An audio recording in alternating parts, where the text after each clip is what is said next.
Good morning, everyone. Welcome back to another episode of English with Chris. And today we're looking at The Wonderful Wizard of Oz, Chapter 20, entitled The Dainty China Country. Read by me, English with Chris. So let's get started. While the woodman was making a ladder from wood which he had found in the forest, Dorothy lay down and slept, for she was tired by the long walk. The lion also curled himself up to sleep, and Toto lay beside him. The Scarecrow watched the woodman while he worked, and said to him, "I cannot think why this wall is here, nor what it is made of." "Rest your brains, and do not worry about the wall," replied the woodman. "When we have climbed over it, we shall know what is on the other side." After a time the ladder was finished. It looked clumsy, but the Tin Woodman was sure it was strong and would answer their purpose. The Scarecrow waked Dorothy and the Lion and Toto and told them that the ladder was ready.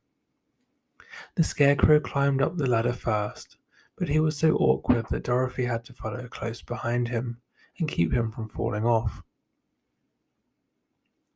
When he got his head over the top of the wall, the Scarecrow said, "Oh my!" "Go on," exclaimed Dorothy. So the Scarecrow climbed farther up and sat down on the top of the wall, and Dorothy put her head over and cried, "Oh my!" just as the Scarecrow had done. Then Toto came up and immediately began to bark, but Dorothy made him be still. The Lion climbed the ladder next, and the Tin Woodman came last, but both of them cried, "Oh my!" as soon as they looked over the wall. When they were all sitting in a row on top of the wall, they looked down and saw a strange sight. Before them was a great stretch of country, having a floor as smooth and shining and white as the bottom of a big platter. Scattered around were many houses made entirely of china and painted in the brightest colors. These houses were quite small, the biggest of them reaching only as high as Dorothy's waist. There were also pretty little barns with china fences around them, and many cows and sheep and horses and pigs and chickens, all made of china, were standing about in groups. But the strangest of all were the people who lived in this queer country. There were milkmaids and shepherdesses with brightly coloured bodices and golden spots all over their gowns, and princesses with most gorgeous frocks of silver and gold and purple, and shepherds dressed in knee breeches with pink and yellow and blue stripes down them, and golden buckles on their shoes, and princes with jewelled crowns upon their heads, wearing ermine robes and satin doublets, and funny clowns in ruffled gowns, with round red spots upon their cheeks and tall pointed caps.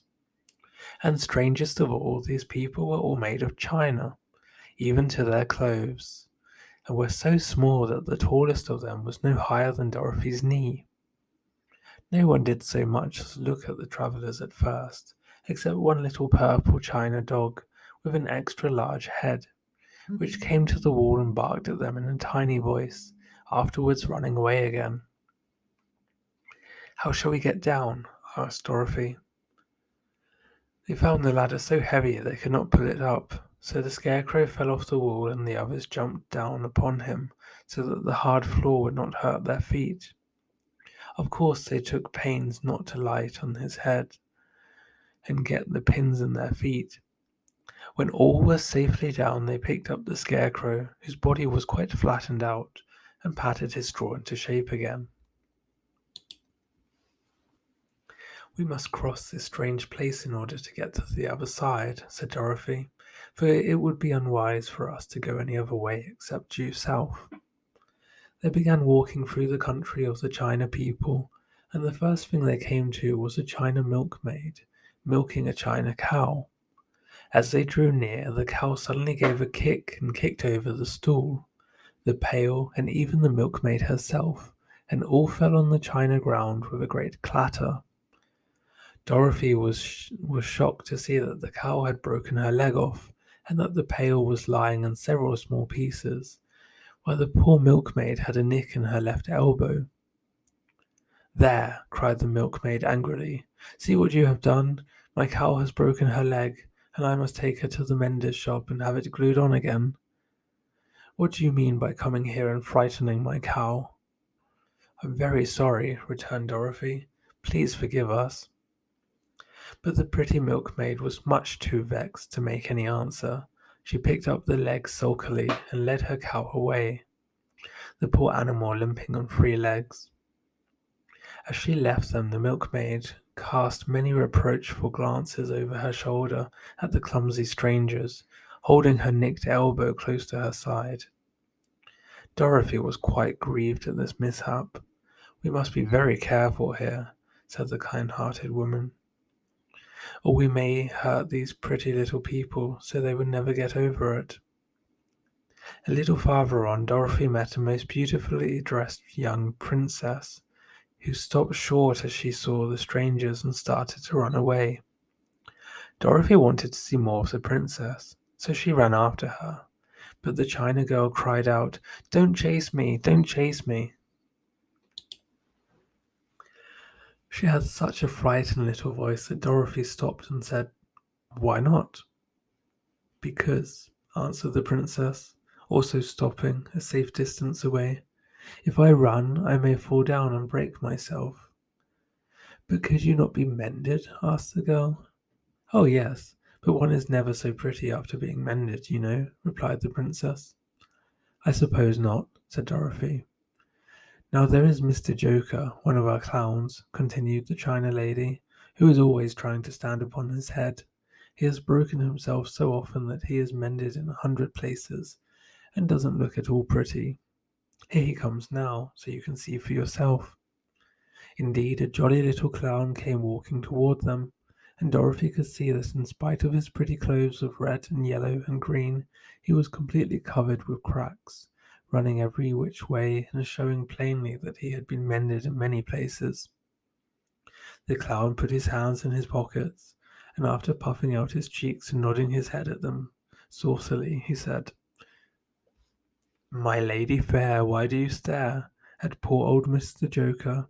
You're quite as stiff and prim as if you'd eaten up a poker." "Be quiet, sir," said the princess. "Can't you see these are strangers, and should be treated with respect?" "Well, that's respect, I expect," declared the clown, and immediately stood upon his head. "Don't mind Mr. Joker," said the princess to Dorothy. "He is considerably cracked in his head, and that makes him foolish." "Oh, I don't mind him a bit," said Dorothy. "But you are so beautiful," she continued, "that I am sure I could love you dearly. Won't you let me carry you back to Kansas and stand you on Aunt Em's mantel? I could carry you in my basket." "That would make me very unhappy," answered the China princess. "You see, here in our country we live contentedly, and can talk and move around as we please. But whenever any of us are taken away, our joints at once stiffen, and we can only stand straight and look pretty. Of course, that is all that is expected of us when we are on mantels and cabinets and drawing-room tables, but our lives are much pleasanter here in our own country." "I would not make you unhappy for all the world," exclaimed Dorothy, "so I'll just say goodbye." "Goodbye," replied the princess. They walked carefully through the China country. The little animals and all the people scampered out of their way, fearing the strangers would break them. And after an hour or so, the travellers reached the other side of the country and came to another China wall. It was not so high as the first, however, and by standing upon the lion's back, they all managed to scramble to the top. Then the lion gathered his legs under him and jumped on the wall.